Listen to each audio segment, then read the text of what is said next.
Start करते हैं। आज पढ़ना है जो मतलब परिपक्व काल में कौन कौन था, कौन स्थल थे परिपक्व काल में? हड़प्पा। कौन? हड़प्पा, मोहनजोदाड़ो, है ना। फिर कालीबंगा, चनहुजरो, लोथल, बनावली, ये सब था ना। तो इसके बारे में पढ़ना फुल्ली। जैसे आज पढ़ रहे हैं हड़प्पा स्थल की विशेषताएं। हड़प्पा स्थल की विशेषताएं, इसके बारे में जो भी फैक्ट है वो जानेंगे, है ना। तो पहले समझिए कि हड़प्पा जो था अभी के समय में, ये ना कहेंगे पहले तो भारत में था। पहले कहाँ था? भारत में। लेकिन वर्तमान में अभी कहाँ है ये? वर्तमान में ये है पाकिस्तान में। कहाँ है? पाकिस्तान के मोंटगोमरी। कौन है? मोंटगोमरी जिला। कौन जिला? मोंटगोमरी जिला। मोंटगोमरी जिला। बताइए हड़प्पा कहाँ है? वर्तमान में पाकिस्तान के मोंटगोमरी जिला। पाकिस्तान के मोंटगोमरी जिला। कौन नदी पे है? पाकिस्तान के रावी नदी पर। कौन नदी पर था? कौन नदी पर? कौन नदी पर? रावी नदी पर। कौन नदी पर? हड़प्पा पाकिस्तान के मोंटगोमरी जिला। कहाँ? पाकिस्तान के मोंटगोमरी जिला हुआ कौन नदी पर? रावी नदी पर। कौन नदी पर? रावी नदी पर। यहां से क्या मिला है? स्वास्तिक चिन्ह। क्या मिला है? स्वास्तिक चिन्ह का साक्ष्य मिला है। स्वास्तिक चिन्ह का क्या मिला है? साक्ष्य मिला है। पहले बताइए कहाँ है ये? पाकिस्तान के मोंटगोमरी जिला। पाकिस्तान के कहाँ? मोंटगोमरी जिला। क्वेश्चन पूछ सकता है कि वर्तमान में हड़प्पा किस जिला में है अवस्थित? कहाँ? मोंटगोमरी। कहाँ? मोंटगोमरी जिला। दूसरा, कौन सा नदी किनारे स्थित है? रावी नदी। कौन नदी? रावी नदी। अगला बताइए यहाँ से किसका प्रमाण मिला है? स्वास्तिक चिन्ह। स्वास्तिक देखे हैं? नहीं देखे हैं? स्वास्तिक की दिखे? ऐसे नहीं पढ़ता जी, यही ना। लगभग ऐसे ही पढ़ाता है स्वास्तिक, है ना। यही ना स्वास्तिक। अरे इसमें कभी पढ़े कि ना? ये पढ़े होंगे कभी? स्वास्तिक चिन्ह क्या है? स्वास्तिक चिन्ह, यही स्वास्तिक चिन्ह का। हाँ, स्वास्तिक चिन्ह। अगला फैक्ट है, ये सब फैक्ट है, फैक्ट दिखा रहे हैं। 6 अन्नागार भवन मिला है। कितने अन्नागार भवन मिला है? 6 अन्नागार। अन्नागार माने समझते हैं? अन्न रखने वाला जगह। अन्न रखने वाला, पहले क्या कोठी बनाया जाता था। क्या बनाया जाता था? अन्न रखने वाले जगह को कोठी बोलते थे। तो उसी प्रकार जैसे बाई चांस वहां क्या था, नदी के किनारे थी। ये सभ्यता कहाँ थी? नदी के किनारे, सिंधु नदी के किनारे। तो बताओ वहां तो ये अभी बाढ़ की समस्या है, तो बाढ़ तो आना नॉर्मल है, तो बाढ़ आ सकता है ना। इसके लिए इसका प्रबंधन करने के लिए खाद्य संग्रह किया जाता था। खाद्य संग्रह माने खाद को इकट्ठा रखना पड़ता था। तो इसके लिए एक भवन ही बना हुआ था, जिस भवन को बोलते थे अन्नागार। क्या बोलते थे? अन्नागार। कितने अन्नागार थे? 6। कितने अन्नागार? कितने अन्नागार? 6। अन्नागार का ये भी दिया है, ये फैक्ट बहुत ज्यादा लिख दिया है। अन्नागार का दिया है लंबाई 15.23 मीटर और 9.6। ये भी लिखते हैं, ये नहीं लिखते। इतना बड़ा फैक्ट नहीं पूछेगा तुमसे। हाँ, ये पूछ सकता है कि यहाँ किस किस चीज का उत्पादन होता था। मतलब अन्नागार में जो रख रहे हैं वो कौन कौन चीज था? गेहूं और जौ। गेहूं और जौ। किसका प्रमाण मिला है? गेहूं और जौ। गेहूं और जौ। बताइए हड़प्पा अभी वर्तमान में कहाँ है? हड़प्पा वर्तमान में कहाँ है? पाकिस्तान के कहाँ जिला? कौन सा जिला? पाकिस्तान के मोंटगोमरी जिला। पाकिस्तान के कौन सा नदी के किनारे? रावी नदी के किनारे। कौन नदी के किनारे? रावी नदी पर है। अगला, यहाँ से किसका प्रमाण मिला है? स्वास्तिक चिन्ह का। किसका? स्वास्तिक स्वास्तिक। अब कितने अन्नागार अन्न रखने के लिए है ना, अन्न रखने के लिए कितने भवन मिले हैं? 6 भवन। ये बहुत ज्यादा फैक्ट बता दिया, फैक्ट हम सब याद करना है, इतना फैक्ट नहीं पूछेगा, समझ में? ये पूछ सकता है, जरूरी है। ये देखिए वेरी वेरी इंपॉर्टेंट है। एक श्रृंगी पशु, एक श्रृंगी पशु का प्रमाण मिला है। एक श्रृंगी पशु का प्रमाण कहाँ मिला पता है? मोहर पर। कहाँ मिला है? मोहर पर दर्शा गया है। एक ये वेरी वेरी इंपॉर्टेंट है, ये हम सब याद करते हैं। देखो पहला क्या है, ये कहाँ पाया गया है, मतलब कहाँ है? हड़प्पा। ये स्थल कहाँ है? पाकिस्तान के मोंटगोमरी जिला। ये भी इंपॉर्टेंट है, मोंटगोमरी जिला। कौन सा नदी के किनारे? रावी नदी के किनारे। कौन सा नदी के किनारे? रावी नदी के किनारे। अगला बताए कि यहाँ से किसका प्रमाण मिला है? स्वास्तिक चिन्ह। ये भी क्वेश्चन पूछ सकता है कि स्वास्तिक चिन्ह का प्रमाण कहाँ मिला है? सिंधु घाटी सभ्यता में कौन स्थल से स्वास्तिक चिन्ह का प्रमाण मिला है? तो कौन स्थल से? हड़प्पा से। कितने अन्नागार भवन थे? ये लगभग नहीं पूछ सकता, लेकिन चलो लिख दिए, लिखा हुआ था तो 6 अन्नागार भवन है ना। किसका किसका प्रमाण मिला ये भी पूछ सकते हैं, गेहूं और जौ का। लेकिन वेरी वेरी इंपॉर्टेंट जो ये पूछेगा कि एक श्रृंगी पशु का प्रमाण यानी मोहरों पर प्रमाण कहां से मिला है। दूसरा क्वेश्चन क्या है, ये हमें अगला फैक्ट क्या है? 2 मंजिला भवन था। बताओ 2 मंजिला भवन। इमेजिन करो, इमेजिन करने के लिए बोल रहे हैं। इमेजिन करो कि आज से 3000 साल पहले जाओ, अभी लगभग गरीब जो लोग हैं उनके यहाँ झोपड़ी ही है। अभी क्या है?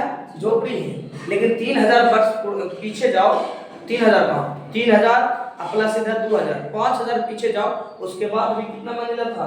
2 मंजिला। 1 मंजिला 2 मंजिला कह सकता है, ये ज्यादा नहीं था लेकिन ज्यादा 1 मंजिला तो नॉर्मल था, 1 मंजिला नॉर्मल। तो सोचो कितना विकसित सभ्यता था। तो ये क्या हमारे ये हमारे लिए इम्पोर्टेंस है? हाँ जरूरी है। अरे हमारा धरोहर हो गया। क्या हो गया? धरोहर हो गया कि ना। हड़प्पा जो स्थल है या फिर हड़प्पा संस्कृति है या फिर हड़प्पा सभ्यता है, ये हमारा धरोहर हो गया। क्योंकि 5000 साल पहले कोई अगर चलने के लिए सोच रहा होगा, यानी बढ़िया से बुलने के लिए या फिर कहीं से खाना पाने के लिए भी सोच रहा होगा, तो ये लोग क्या कर रहे थे? ये 2 मंजिला 1 मंजिला भवन बना रहे थे। सोचो अभी 1 मंजिला भवन बन रहे हैं हमारे यहाँ, ये उस वक्त 2 मंजिला भवन बन रहे थे। तो ये इंपॉर्टेंस है, भारत के लिए इंपॉर्टेंट है कि ना। तो पहले इसका फैक्ट बताइए, हड़प्पा सभ्यता, हड़प्पा स्थल की विशेषता में वर्तमान में ये कहाँ भी अवस्थित है? पाकिस्तान के मोंटगोमरी जिला। पाकिस्तान के कौन सा नदी पर? रावी नदी पर। कहा देखा हड़प्पा हड़प्पा स्थल कौन सा नदी पे है? रावी नदी। कहा? रावी। अगला यहाँ से किसका प्रमाण मिला है? स्वास्तिक चिन्ह। किसका? स्वास्तिक चिन्ह। अगला कितने अन्नागार भवन मिले हैं? 6। क्या क्या मिला है अन्नागार में? अन्न में गेहूं और जौ। अगला ये वेरी वेरी इंपॉर्टेंट, एक श्रृंगी पशु का प्रमाण कहां से मिला है? या तो दे रहे एक श्रृंगी पशु का प्रमाण हाँ ये सबसे शुद्ध माना जाता है। इस पशु को सबसे शुद्ध पवित्र कह सकता है, शुद्ध पशु था। मतलब मोहर, ये सुनो, ये जो सभ्यता है, ये सभ्यता तो है लेकिन बहुत विकसित सभ्यता है। पता है ये विदेश से व्यापार करने वाला सभ्यता था, विदेशी व्यापार करता था। तब जब विदेश कहीं भी व्यापार होता है तो व्यापार करने के लिए एक चिन्ह दिया जाता है कि हम व्यापार कर रहे हैं, मुहर हम मारेंगे, है ना। तो मुहर जो मारा जाता था तो इसका भी अलग मुहर था हड़प्पा सभ्यता का। इसके समकालीन बताए थे कि एक मिस्र की सभ्यता थी, एक मेसोपोटामिया की सभ्यता थी। 2 सभ्यता थे ना, एक चीन की सभ्यता था। तो दोनों से क्या होता था? व्यापार होता था। क्या होता था? व्यापार। व्यापार के लिए क्या करेगा कि ये अपना वस्तु जब देगा तो उस पर क्या मारेगा? मुहर मारेगा। अब मुहर किसी ना किसी चीज का अंकित रूप होता है, मतलब अंकन किया जाता है। मुहर पर कुछ अंकन किया जाता है ना। तो उस वक्त तो हम जानते हैं कि लिपि थी लेकिन उतना बढ़िया भाव चित्रात्मक लिपि थी, प्रोस्तोभेदन जिसको बोलते हैं। क्या बोलते हैं? प्रोस्तोभेदन। तो उस वक्त भाव दिखाया जाता था। जो मुहर था, इस मुहर पर किसी न किसी जानवर का क्या था? चिन्ह था। तो कह सकते हैं कि जो जानवर सबसे ज्यादा चिन्हित था मुहर पर वो कौन था? एक श्रृंगी पशु। तो ये वेरी वेरी इंपॉर्टेंट है, क्योंकि ये नहीं खेती में ज्यादा है और नहीं मतलब है लेकिन उतना ज्यादा नहीं कर सकते, और न ही पशुपालन में ज्यादा है, समझ रहे हैं? ये ज्यादा, ये सभ्यता ज्यादा व्यापार के लिए उत्तीर्ण है, मतलब व्यापार में उत्तीर्ण है, व्यापार में सबसे फास्ट है। तो व्यापार में सबसे ज्यादा है, एक मतलब व्यापार में होगा क्या? मुहर कहीं ना कहीं मारा जाएगा। अब मुहर पर सबसे ज्यादा अंकन किसका है? एक श्रृंगी पशु का, एक श्रृंगी पशु का, इसलिए ये वेरी वेरी इंपॉर्टेंट हो जाता है। कोई प्रॉब्लम? चलिए लिख लीजिए। चलिए ये हो गया होगा, है ना? चलिए हटाएं। अब स्थल कौन सा देना है? हड़प्पा हो गया था, कौन देंगे? मोहनजोदड़ो। कौन देंगे? कौन देंगे? मोहनजोदड़ो। मोहनजोदड़ो ना, चलिए मोहनजोदड़ो, मोहनजोदड़ो चलिए दीजिए मोहनजोदड़ो। इसको भाई फैक्ट बहुत ज्यादा फैक्ट है। दूसरा है मोहनजोदड़ो, क्या है? मोहनजोदड़ो। इसका फैक्ट क्या है कि इसका अर्थ होता है, अर्थ बताए थे कल, मृतकों का टीला, मृतकों का टीला। ये पता है मोहनजोदड़ो, हड़प्पा तो पढ़ लिए हम लोग, मोहनजोदड़ो पढ़ा। मोहनजोदड़ो सिंधु घाटी सभ्यता के सबसे बड़ा स्थल था, सबसे बड़ा। तो कहेंगे इसका क्या हो जाएगा? एक और, सबसे बड़ा स्थल, सबसे बड़ा स्थल, सबसे बड़ा स्थल। दूसरा क्या था? उसमें अन्नागार मिला था, अन्नागार मिला था ना। हालांकि अन्नागार और स्नानागार दोनों था, लेकिन इसमें स्नानागार मिला है। क्या मिला है? स्नाना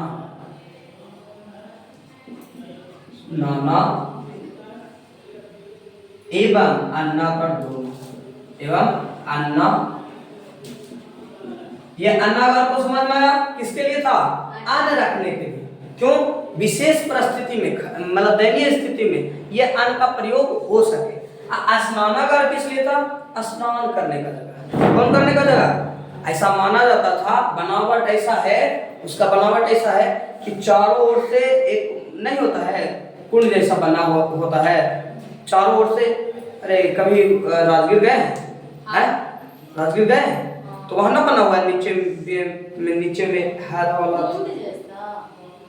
कुंड जैसा टाइप, मतलब राजगीर गए होंगे ना आप लोग। तो राजगीर में नहीं बना हुआ है, नीचे नहाने के लिए है, ऊपर सीढ़ी है, सीढ़ी से नीचे उतर के जाइए। अरे तालाब उलाब भी होता है, सीढ़ी बना होता है ना। अब पता है सीढ़ी के जो ऊपर वाला एरिया है, ऊपर वाला एरिया है, मान लीजिए ऐसे बना, ये बना, तो इसके यहाँ से सीढ़ी लगा हुआ है ना, सीढ़ी नीचे की ओर है, जा रहा है नीचे, नीचे है ये सीढ़ी, नीचे है ना, बाई चांस सीढ़ी नीचे जा रही है यहाँ पर नहाने के लिए। लेकिन ये तो जगह है रहने, मतलब ये जगह ऊपर वाला हुआ, ऊपर वाला हुआ ना। इस ऊपर वाला जगह में जो ये रहने के लिए है, इस ऊपर वाला जगह में मतलब घर बना है, कोठरी छोटा छोटा। किस लिए पता है? महिलाएं जब नहाए या फिर पुरुष भी नहाए तो वस्त्र चेंज कर सके, इतना डेवलप 5000 बरस पहले। सोचिए है कि ना। तो स्नानागार, सबसे पहले ये क्वेश्चन पूछ सकता है कि स्नानागार, क्योंकि बहुत अच्छा है ना। स्नानागार पूछ सकता है कि स्नानागार का साक्ष्य कहाँ से मिला है? तो कहाँ से? मोहनजोदड़ो से। दूसरा, मोहनजोदड़ो से पशुपति शिव का अंकन मिला है। पशुपति शिव का अंकन वाला मोहर मिला है। इसको पशुपति शिव या महादेव जो बोलो का अंकन वाला मोहर, का अंकन वाला मोहर, समझना। देखिए उस वक्त क्या चीज था ये हम सबको मालूम नहीं, अभी का दायरा में बताया जा रहा है कि पशुपति शिव है, क्योंकि उसको अभी पशुपति शिव ही मानते हैं। जैसे समझो एक मूर्ति है, एक मतलब एक मोहर है जिसमें ये छापा है कि एक आदमी है और उसके चारों ओर इधर बैल है, इधर गाय है, इधर भूत है, इधर ये है, मतलब समझ रहे हैं? बैल है, हिरन है, क्या कहते हैं इसको, भैंसा है, ये सब चीज। बताइए ये किनके चारों ओर रहता है? हाँ, तो ये उस वक्त क्या कहा जाता था इससे मतलब नहीं है। अभी का इसका अर्थ है वो क्या है? शिव से। किससे है? शिव से। तो मोहनजोदड़ो से किसका साक्ष्य मिला है? किसका अंकन मिला है? मोहर पर अंकन किसका मिला है? पशुपति शिव का। किस पर मिला है? मोहर। किस पर? जो मोहर था उस मोहर पर क्या मिला है? पशुपति शिव का अंकन। पशुपति। दूसरा, कांसे की नर्तकी की मूर्ति मिली है। कांसे की नर्तकी की मूर्ति, नर्तकी की मूर्ति देखिएगा, कांसे की नर्तकी की मूर्ति मतलब कांसा है, कांसा है और कांसा से क्या बनाया गया है? नर्तक मूर्ति बनाया गया है। क्या बनाया गया? मूर्ति। कैसा मूर्ति? जैसे उसको एक प्रक्रिया है, एक प्रक्रिया होता है, मोम लुप्त विधि बोला जाता है उसको, मोम लुप्त विधि। अच्छा, ये बनाया कैसे जाता था? कांसे की जो नर्तकी थी, कांसे की नर्तकी की मूर्ति बनाया गया था। ये कहां से मिला है? हड़प्पा मोहनजोदड़ो से। तो ये बनाया कैसे जाता था? लोन वैक्स, लेस वैक्स होता है ना, लेस वैक्स माने होता है मोम, यानी मोम लुप्त विधि होता था। मोम लुप्त विधि कैसे होता था? ये समझिए। देखिए, मोम को क्या किया जाता था? मोम को पहले आराम से सजा, मोम होता है ना, मोम को इधर उधर चूर भी सकते हैं, चूर सकते हैं ना। तो मोम को एक मतलब जो शरीर के आकार होता है, चाहे तो जो बनाना हो उसका आकार दिया जाता था। मोम किसको दिया जाता था? मोम को पहले आकार बनाया गया। बाई चांस हमको हाथी बनाना है तो मोम का क्या बना देंगे? हाथ बना देंगे। बना दिए। इतना कलाई बनाना है तो कलाई बना दिए, बनाया ना। उसके बाद उसके ऊपर गीली हुई मिट्टी का लेप रखा जाता था। इसके अब ये समझ लीजिए कि ये मोम है। मोम का बन गया, हाथ बन सकता है ना, मोम का बन गया। इसके ऊपर इधर सब साट दिए क्या? मिट्टी। क्या दे दिए? मिट्टी। अब मिट्टी दे दिए तो इसको सूखने देगा। क्या देगा? सूखने। तो सूख गया मिट्टी। अंदर क्या है? मोम है। अंदर क्या है? मिट्टी के अंदर क्या है? मोम है। और उसके ऊपर क्या है? मिट्टी न है। अब ऊपर से क्या करेगा? कांसे का जो क्या लेप चढ़ाया जाएगा। कांसे का उस पर क्या चढ़ाया जाएगा? लेप चढ़ाया जाएगा। अब क्या करता है कि कांसे का लेप जो चढ़ रहा है उसके एक और मलगेदा तक है, तो नीचे से एक होल रहेगा। होल माने बील रहेगा। क्या रहेगा? बील। और उस बील से क्या करेगा? लहकाएगा, कुछ आग लहकाएगा, लगा अंदर से डालेगा। जब डालेगा तब मोम पिघलेगा। ऑब्वियस बात है, पिघलेगा कि ना। तो वो जो मोम था वो पिघल के बाहर निकल जाता था और जो मिट्टी था वो अंदर रह जाता था। अब बन जाता था क्या? जो संरचना बनाना चाहता था वो। उसको कहते हैं मोम लुप्त विधि। क्या बोलते हैं? मोम लुप्त विधि। सोचो इतना डेवलप था मोम लुप्त विधि। समझ रहे हो? समझ रहे? क्या कहे? सबसे पहले कहे कि इसका अर्थ क्या है? मोहनजोदड़ो का मृतकों का टीला। क्या है? मृतकों का टीला। अगला बताया कि सबसे ये पूरे सिंधु घाटी सभ्यता में सबसे बड़ा स्थल है। सबसे बड़ा स्थल। एक और चीज बताते हैं, बड़े सुनो। हड़प्पा तथा मोहनजोदड़ो को, हड़प्पा तथा मोहनजोदड़ो को राजनीतिक राजधानी कहा जाता है। क्या कहा जाता है? राजनीतिक राजधानी। कौन राजधानी? पहले सिंधु घाटी सभ्यता में इसको क्या कहा जाता था? राजनीतिक राजधानी। राजनीतिक राजधानी। समझते हैं? मोहनजोदड़ो ये भी अब चल गया पाकिस्तान। चलिए, मोहनजोदड़ो क्या है? मोहनजोदड़ो हड़प्पा क्या है? राजनीतिक राजधानी। सुनिए, वित्तीय राजधानी भी होता है। कुछ होता है वित्तीय, फाइनेंस कैपिटल है ना। वित्तीय राजधानी, वित्तीय राजधानी कहा जाता था लोथल को। लोथल और चंद्रजोदड़ो को। लोथल को किसको कहा जाता था? क्वेश्चन ये भी पूछ सकता है, बताइए इसे। हालांकि इस्तेमाल था हड़प्पा और मोहनजोदड़ो। तो बताइए कि हड़प्पा और मोहनजोदड़ो को क्या कहा जाता था? राजनीतिक राजधानी। कौन राजधानी? सिंधु घाटी सभ्यता की राजनीतिक राजधानी किसे कहा जाता है? हड़प्पा और मोहनजोदड़ो, दोनों में से कोई ऑप्शन रहे मार देना। लेकिन कहते हैं वित्तीय राजधानी किसको कहा जाता था? तो लोथल और चनहुदरो को कह सकता है। किसको कह सकता है? चनहुदरो। किसको कहते हैं? चनहुदरो। लोथल और चनहुदरो। क्या समझ में आया? हैं? पहला बताइए इसका अर्थ क्या है? मृतकों का टीला। क्या है? मृतकों का ये सबसे बड़ा स्थल है। सिंधु घाटी सभ्यता में सबसे बड़ा स्थल कौन है? मोहनजोदड़ो। अगला स्नानागार एवं मरणागार का साक्ष्य मिला है ना? स्नानागार में भी सबसे बड़ा स्नानागार यही मिला था, सबसे बड़ा। दूसरा पशुपति शिव का अंकन वाला मोहर मिला है। पशुपति शिव वाला के अंकन वाला क्या मिला है? मोहर, जिनके चारों ओर बैल है, भैंस है, गाय है, बैल है, भैंस है, क्या बोलते इसको जी, हिरन है, समझ रहे हैं? भूत प्रेत का ये सब बताया गया। कांस की नर्तकी का मूर्ति मिला है। कांस की नर्तकी का मूर्ति मिला है ना? कैसा है? आज सुनिए, ये जो कांस की नर्तकी की मूर्ति है, इसकी जाति अगर बताया जाए किस जाति की थी, जाति माने ये सब ना, अभी वाला जाति ना, देखिए उस स्थल के जगह पर जाति बताया जाता था, तो वो था भूमध्य सागरी। कैसी थी? भूमध्य सागरी। कैसी थी? भूमध्य सागरी, मतलब सागर के नजदीक की जो थी, समझ आया? भूमध्य सागरी। अगर हम एक और दें, इसी से मिला है पुरोहित का साक्ष्य। किससे मिला है? पुरोहित। क्या मिला है? पुरोहित का साक्ष्य, पुरोहित का मूर्ति, पुरोहित का मूर्ति, पुरोहित का मूर्ति। देखिए बताते हैं, इसी से मिला है कांस की नर्तकी की मूर्ति, इसी से मिला है पुरोहित की मूर्ति। पुरोहित का मूर्ति जैसे ये कांस का नर्तकी जो थी वो कैसा थी? भूमध्य सागरी। कैसा थी? कैसी थी? भूमध्य सागरी। ये जो है पुरोहित का साक्ष्य जो है ये था मंगोलियाई। क्या था? मंगोलियाई। क्या था? मंगोलियाई। बताइए ये जो पुरोहित है ना, ये पुरोहित है, इस पर इसका जो वस्त्र था, इस वस्त्र में छपा हुआ था, वस्त्र था वो 3 पतिया छाप था। उस पर क्या था? 3 पतिया छाप। क्या था? 3 पतिया छाप। समझते? 3 पतिया ऐसे।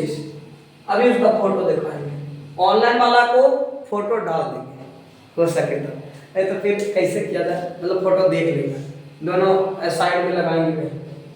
देखिए कांस की नर्तकी की मूर्ति कैसी थी? भूमध्य सागरी। कैसे थी? और ये जो पुरोहित मिला था वो कैसा था? मंगोलियाई था। कौन जाति का था? मंगोलियाई। ये जो फोटो बनाया गया था, इस पर जो वस्त्र था ये कैसा था? 3 पतिया छाप वाला। कैसा वाला? 3 पतिया छाप वाला। चलिए उतारिए इसको, कोई प्रॉब्लम इसको समझने में? चलिए कालीबंगा। क्या है? कालीबंगा। कालीबंगा का अर्थ क्या होता है? जी समझो, कालीबंगा का होता है अर्थ काली चूड़ियां। क्या होता है? काली चूड़ियां। कालीबंगा का क्या अर्थ होता है? काली चूड़ियां या काले रंग की चूड़ियां, है ना? काले रंग की चूड़ियां। देखिए इसमें से क्या मिला है? जूते हुए खेत का साक्ष्य मिला है। जूते हुए खेत का साक्ष्य, जूते हुए खेत का साक्ष्य मिला है। कालीबंगा से क्या मिला है? जूते हुए खेत का साक्ष्य। अगला देखिए अग्निकुंड का मिला है। किसका मिला है? अग्निकुंड। अग्निकुंड समझते हैं ना? अग्निकुंड समझते हैं?